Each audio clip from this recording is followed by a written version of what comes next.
Olá, meu querido aluno, minha querida aluna do nono ano, tudo bem com vocês? Hoje eu estou na sala de vocês, a gente prestou aqui essa sala para gravar as videoaulas. E eu gostaria de, antes da gente começar a nossa aula, falar um pouquinho sobre a atividade avaliativa número 1, que vocês vão fazer uma pesquisa. Vocês podem optar ou por pesquisar o cânon bíblico, a formação do cânon bíblico, ou então sobre os escritos do Mar Morto. Vocês podem optar entre este tema e o outro. O que vocês vão fazer? Vão montar um slide, uma apresentação de slides com 5 slides. E aí, nesses 5 slides, vocês vão colocar a pesquisa. Gente, não precisa muita coisa, não precisa se demorar nessa pesquisa, é algo simples, é algo bem simplesinho mesmo, só para você saber um pouquinho sobre a origem da Bíblia, beleza?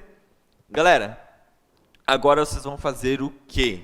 Vocês não vão desligar esse vídeo. Vocês vão pegar o livro de vocês, lá na página 40, porque hoje eu vou fazer a atividade em dupla.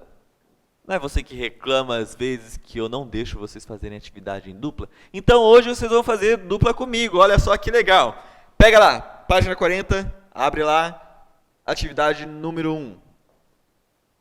Se você não está com o seu livro, perdeu alguma coisa assim, manda lá um e-mail para rodrigo.almeida@educaadventista.org.br que eu tenho um arquivo desde o capítulo 2 até o capítulo 5 com as atividades, beleza?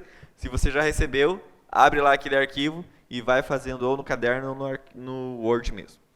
A Bíblia segue uma estrutura muito interessante. Todos os 66 livros podem ser divididos em seções, de acordo com o conteúdo de cada um. Na atividade seguinte, sua tarefa é completar os quadros usando o banco de palavras.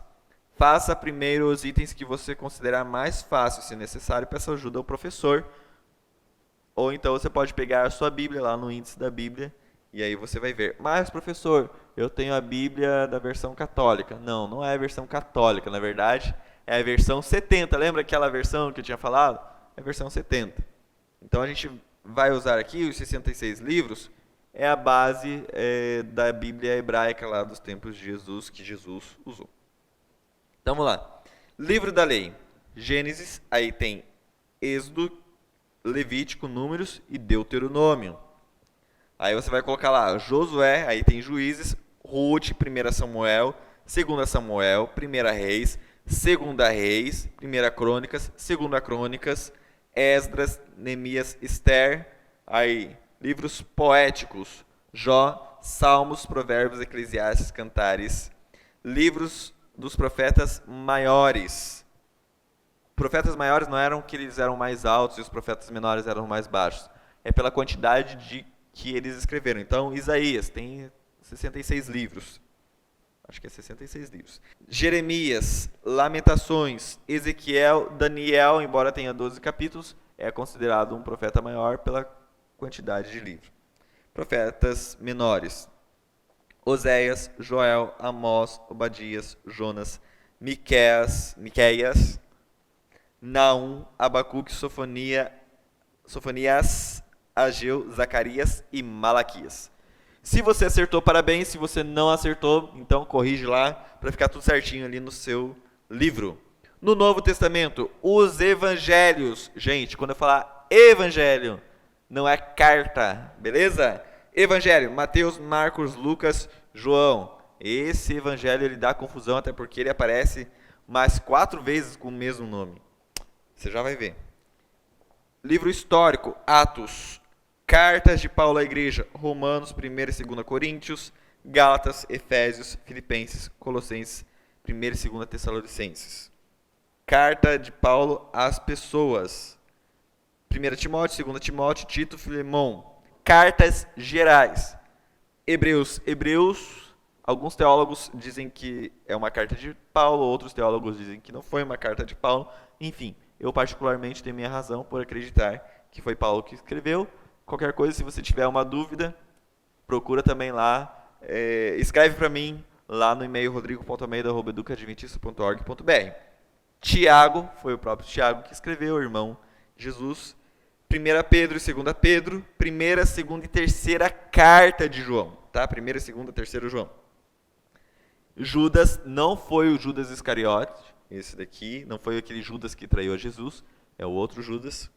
E Apocalipse, que foi escrita por João. Atividade número 2. Então, a Bíblia ela pode ser comparada a um mapa ou a um roteiro de viagem. Nela, Deus apresenta vários sinais para mostrar como seguir com segurança na jornada para o céu. Aí você tem os textos. Então, primeiro sinal, vá e ensine. Indo, pregando, ensinando, batizando, né? Vá e ensine. Essa é a mensagem. Romanos 6, verso 19. Dê preferência a servir a Deus. Isaías 1, verso 16. Pare de fazer coisas erradas. João 14, verso 6. Eu sou o caminho, palavras de Jesus. 1 Coríntios 1, verso 10. Que não haja divisão entre vocês. Provérbios 14, verso 12. Há caminhos que parecem certos, mas terminam em mortes. Êxodo 20, verso 14. Não avance. Não faça coisas erradas no namoro, no casamento, mantenha-se puro. Vai com calma aí, filho. Apocalipse 21, verso 5. Estou construindo uma nova terra para você. Número 3. A pergunta número 3 é algo pessoal, então você pode escolher qualquer texto bíblico. Por exemplo, aqui no meu livro está recomendado Salmo 23. Se eu fosse fazer, o meu verso favorito é 1 Tessalonicenses, capítulo 4, versos 16 e 17, que fala sobre a volta de Jesus, fala sobre a ressurreição dos mortos. Então, ali eu colocaria esse texto e ali está escrito assim, ó, Deus é aquele que vai me salvar, aquele que está me salvando, aquele que vai me salvar e eu vou morar com ele. Deus pode, Deus tem poder sobre a morte, então Deus pode ressuscitar os mortos, transformar os vivos, levar todo mundo para o céu. Deus quer me salvar. Deus quer salvar a todos nós. Ok? Esse daí é um exemplo. Número 4. Neste capítulo vimos muito privilégio que conquistamos a ler a Bíblia. Além daqueles que já foram destacados, existem muitos outros benefícios obtidos pela leitura desse livro especial. Descubra alguns nos textos a seguir. 1 João 2, verso 14. Fortalece-nos contra o inimigo. Salmo 119, verso 9. É agente de purificação. João 15, verso 7. Ajuda a receber respostas às orações. João 15, verso 11. Traz alegria ao coração. 1 Pedro 2, verso 2. Alimenta-nos espiritualmente. Salmo 119, verso 98 e 99. Torna-nos sábios. Salmo 119, 105. Orienta a nossa vida, nossas decisões. Josué 1, verso 8. Garante o nosso sucesso. Então, se você colocou algo semelhante, ok. Beleza? Número 5. Em grupo, conversem sobre as questões a seguir e estejam preparados para apresentar sua resposta à classe. Então, isso daí não vai dar, né? Porque eu estou aqui sozinho na sala, vocês estão aí, cada um nas suas casas. Mas, está dizendo aqui, ó, que argumentos você usaria para convencer um amigo de que a Bíblia é a palavra de Deus? Quais são os argumentos? E se a Bíblia e seus ensinamentos não existissem, em que o mundo poderia ser diferente? E letra C, o que é necessário para ter um estudo proveitoso da Bíblia?